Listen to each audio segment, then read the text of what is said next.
Be an interesting game, this, and such a short format, you can't really pick a winner in any game, but especially for these two great players as well. Marco's been putting in a lot of practice. Scary new shoes.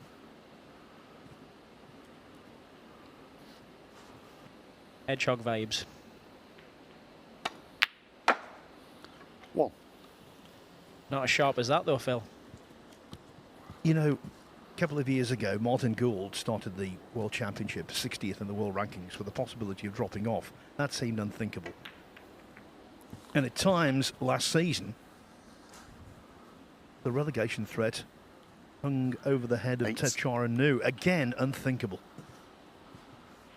Yeah, and it just shows the game today. I was just saying before with Dave how the strength and depth is just mind-blowing now. Consistency is one thing, obviously, but the capabilities of a lot of the players on tour now is just so good that you've got players like Thepchaiya, you know, falling into that possibility where he could have been off the tour. Obviously, other good players from over the years, like Sir Michael Holt, have dropped off, you know, and it's just so tough now. You've got to be consistently playing well, otherwise you can be in danger. But as you'll see today, by the looks of things, just how good a player Thepchaiya is. It's kind of unthinkable that he might not have even been on the tour this season.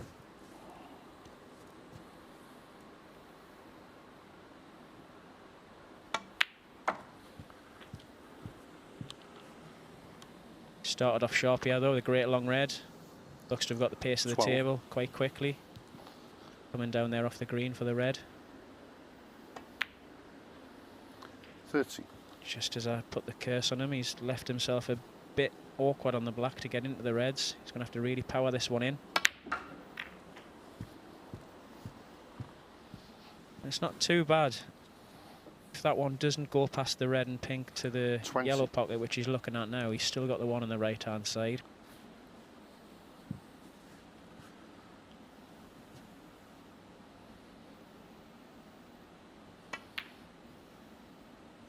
Thepchaiya Un-Nooh. 20. Cutting them back into half a blind pocket there.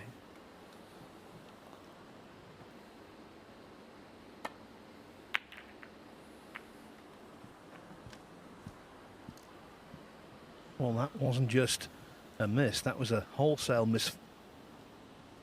miscalculation, misjudgment. Yeah, one of them shots where you're sort of putting a little bit of left-hand side on to help it round, and Marco's obviously, as we've said, not too used to playing in tournaments lately and getting used to these very slippery conditions on a brand new cloth. Straight away there, that could have just been one where the white's pushed over a little bit more than he was expecting, and it can make you look silly sometimes.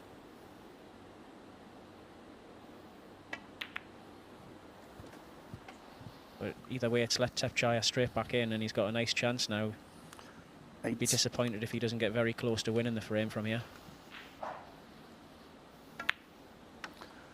9. Purposely leave himself nice and low on the black. If he wants to be a bit more aggressive and not just play for the single reds, he'll be straight into the pack with that red on the right there to go at as insurance. 60. You wouldn't see the likes of Thepchaiya play for single reds and just dilly-dally around them. If that sort of shot's on, he'll always get into them, open the frame up and try and win the frame straight away in one visit. 17. He doesn't hang about neither. Sees the game very quickly, sees the shot very quickly.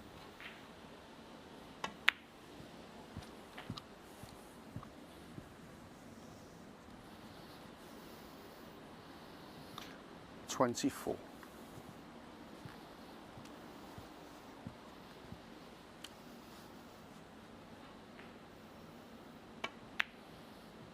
25. Absolutely tailor-made. Thepchaiya Un-Nooh to win the shootout, which he did in 2019. If you're unfamiliar with that tournament, it's all 10-minute matches. 32. First 5 minutes, 15 seconds. Second 5 minutes, 10 33. seconds. Now, for most players, especially the 10 seconds. That's a real hindrance, a real handicap for him. Hardly so. 40. Yeah, just like another day's practice for Thepchaiya. It can only be a bit of a hindrance sometimes when you're a bit awkward, 41. but if your positional play is good, like it is at the moment in this break, I mean, you know the shot straight away. You can just get down and play it. It's as you say, it's totally suited to his game. A tournament we all look forward to now, but obviously players like Thepchaiya are going to look forward to it that little bit more, thinking they've got a great 48. chance of winning it every year. 49.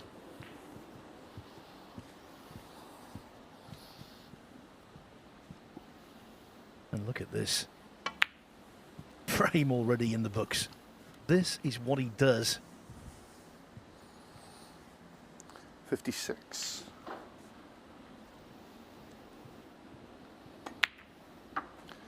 57.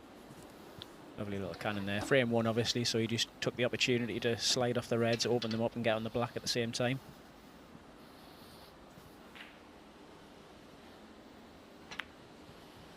It's all right. Go on. Thanks.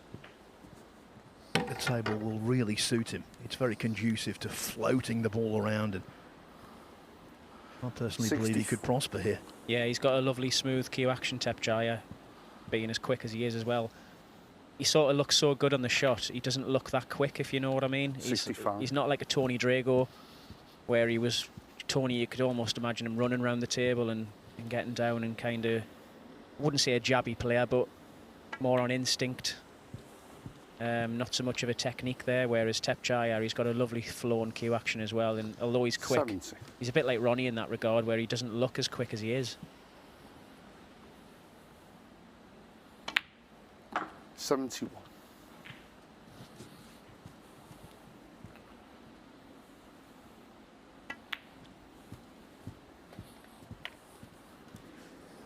Rob Spencer, the referee, has the traditional 77. black leather shoes on today. When you're refereeing for 78. Un-Nooh, a pair of trainers might be advisable. Yeah, and it's already warm enough in there. He's going to be quite warm after this.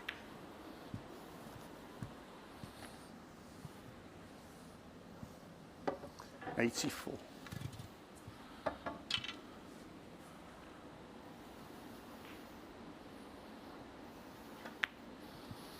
Thank you. 85.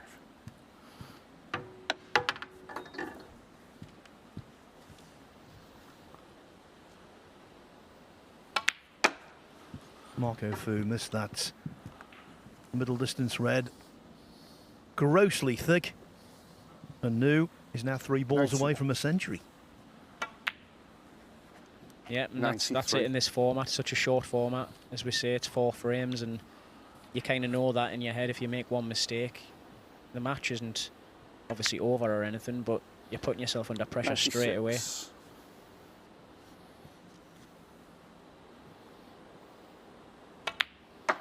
100. He's actually so good, he's infuriating, Thepchaiya Un-Nooh, because when you see him play like this, 105. a little bit like Jack Lazowski, you think, surely he's going to win big tournaments. Yeah, it seems as when he can get into this relaxed zone, 111. he's at his best. And obviously when the pressure comes on a bit, and like everybody, and you're playing in big occasions, it's not as easy, but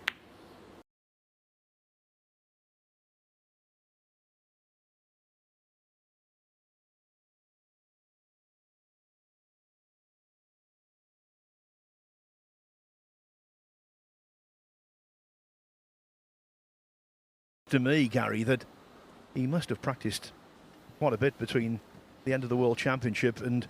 he must have done, obviously looking sharp there, and same for me really. Not loads, but the last couple of weeks, just been getting back into it again. As I said before, there'll be a few players sort of practicing a few weeks beforehand. Some will not be doing it hardly at all, even up there in Paul Rinaldi's club, North East Snooker Centre. So just while I'm on that, a massive thanks to them, because always been there for us and helped us out with me practice over the last few years. So yeah, great big thanks to North. Thanks a lot.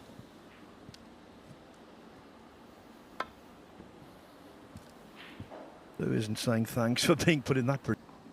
Now on table 2, what a turnaround this is. Stephen Maguire was off to a flyer. He led 2-0. Made breaks at 87 and 63. He was nicely on the way to 3-0. But now it's 2-1 Maguire. And it looks like going 2-2. Thepchaiya 41 ahead, 35 on. Maguire needs a couple of snookers.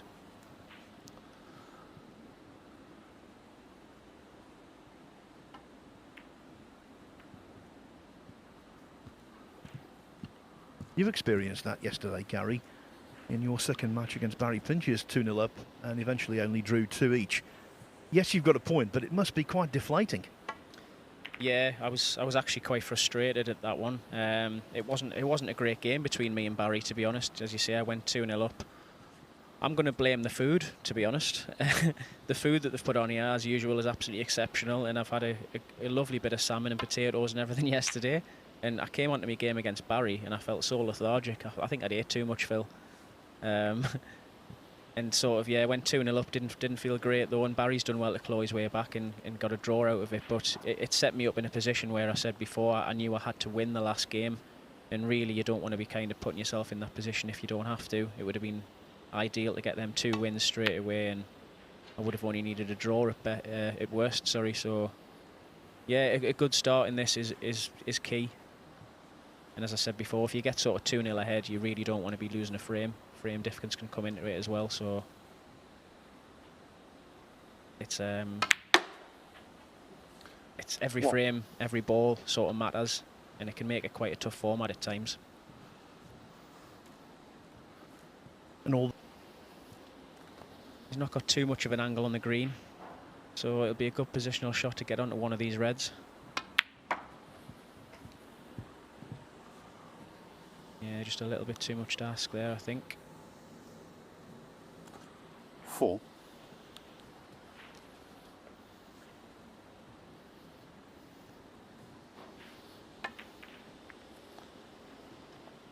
Marco Fu. Again, a little sloppy on the safety.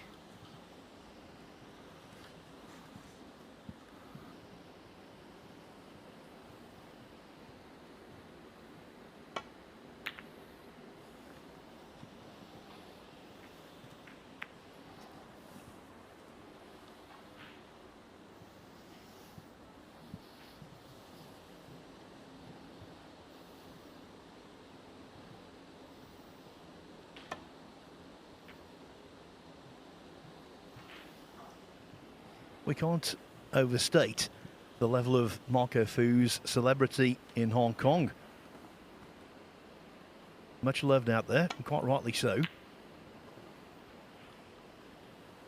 In 2017, Gary, he was appointed a Justice of the Peace. Yeah, he's a great ambassador as well, is Marco. Not only a great player, a very strong ambassador for snooker in Hong Kong. And whether you agree with it or not, obviously got his chance to play in the World Championships when he came back, and does a lot for the game. So it's just really nice to see Marco back playing again, back here. And hopefully that's going to be him playing in most of the tournaments again. Clearly was a big blocker to the progress of his career.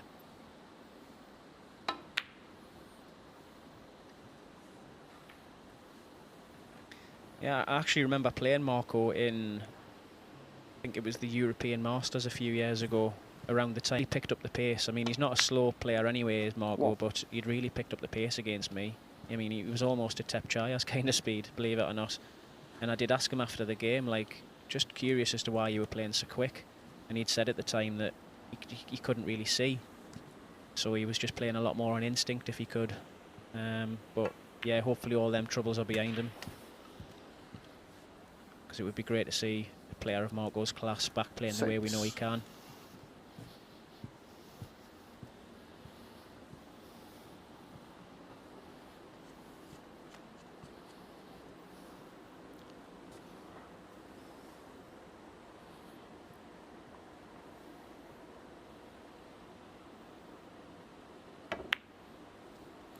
7. Nice little chance of a cannon into the reds. He's got the red on the left and the red to the right of the black. Shows there not to be as aggressive. Didn't have to play them hard, but he could have still went into them there 40. and been on one of the 2 reds. He's going to leave that now for a few shots. 50. Danger being, obviously, if you keep taking away the single reds, you're leaving yourself less opportunity when you do go into the reds to land on one. But he has got the red to the right of the pink. And another couple of open reds. 22. If he's got the angle here, he can flick 1 or 2 out. 23.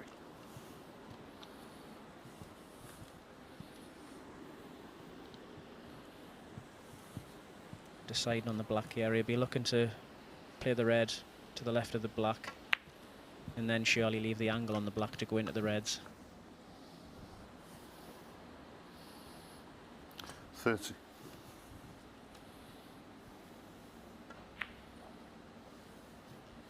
31. Everyone break builds different ways, and I know a lot of people go on about certain players who go into the reds at every given opportunity and some pick them off. It's not always as clear cut as that. Sometimes you'll even find players who you think play very aggressively, 38. like Thepchaiya does, do what he did there and sometimes pick 1 or 2 off first and then go into them. It just all depends on the situation, really. And that just comes with experience and practice.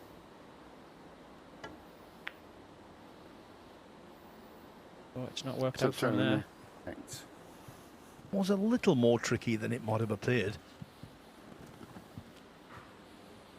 This shot's very similar to what Marco messed up before. And he's kind of done the same again. He's caught it thick, so I think he's maybe just not quite used to the slippiness of the cloth. And it pushing slightly when he's putting a bit of left-hand side on the cue ball.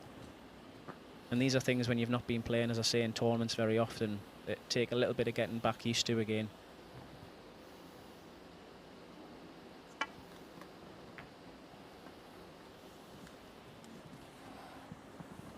I'll tell you what Thepchaiya Un-Nooh didn't get used to when he recently made his international 9-ball pool debut, partnering Noppon Sangkam.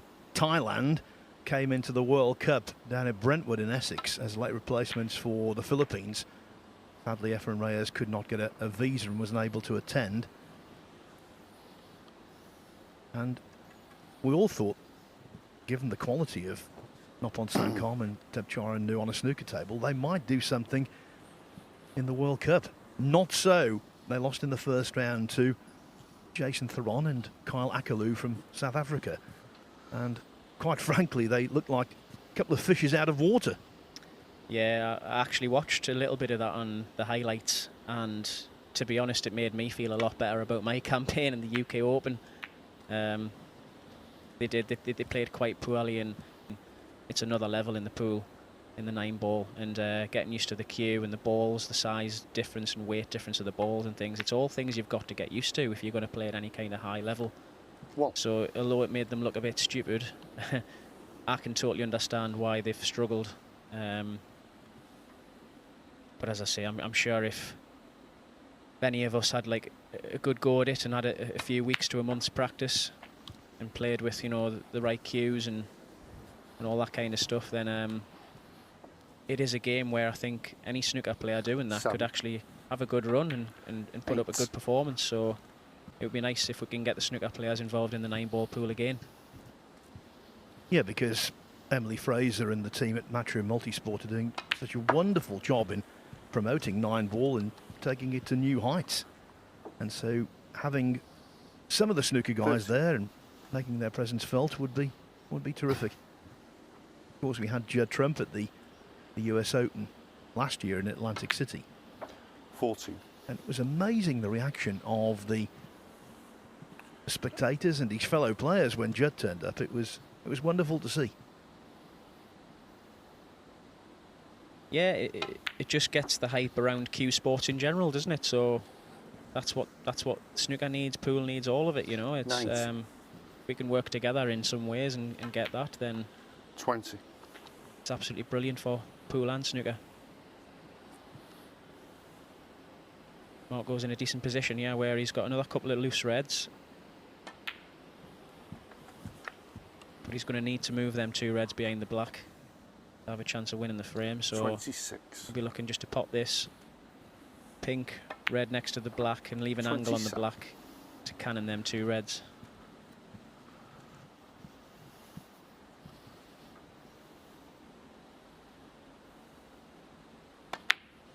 And this is where some people ask, you know, how many shots ahead are you thinking? In that situation there, yeah, you're thinking 3 or 4 shots ahead, but only because you know you've got them 2 reds to move. Generally, in a normal break, you're only really thinking about 34. the shot you're playing to get on the next ball, to leave an angle on the one after that, and that's as far ahead as you really think, because the game's too hard to try and think any further than that. You don't end up where you want to be most of the time, believe it or not. And it's always plan B coming into effect. That's a lovely little cannon he's played there. 41. And the pockets have been playing a little bit more generous than what I think most of the players are used to on the star tables. It was mentioned, I think, yesterday, 42. and these reds along the black cushion there, they're not as difficult as they may be normally, for whatever reason that is, but the Rasson tables don't seem to play as tight as the stars. Well, we had Sean Murphy in your role on the first couple of days of the tournament, and he said that almost 49. immediately at times. Would you agree? Possibly. They don't look it. I mean, I didn't actually have many shots to sort of test that theory out. 50. But like there, that sort of went in with ease, and he's obviously hit it well. It hasn't exactly wobbled or anything, but yeah, the corners especially, I've definitely found them a little bit more generous. I actually played a rest shot down the side cushion yesterday in my last game. One that I would probably think twice about on a star table, but thought if I got anywhere near, it would go in. 57. And he's got a lovely cannon there. Well, that is the shot of the morning so far for me.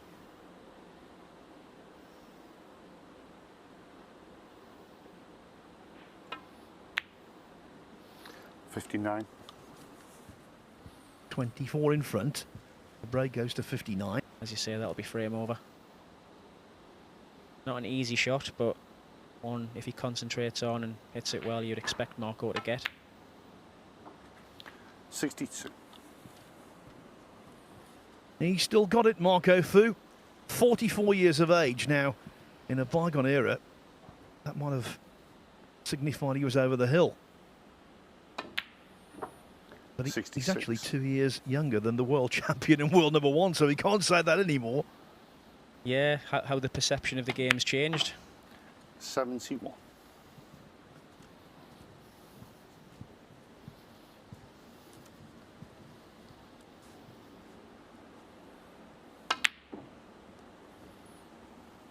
Well, the application of bundles of Marco side. 71 on the Fu front. misses the pink.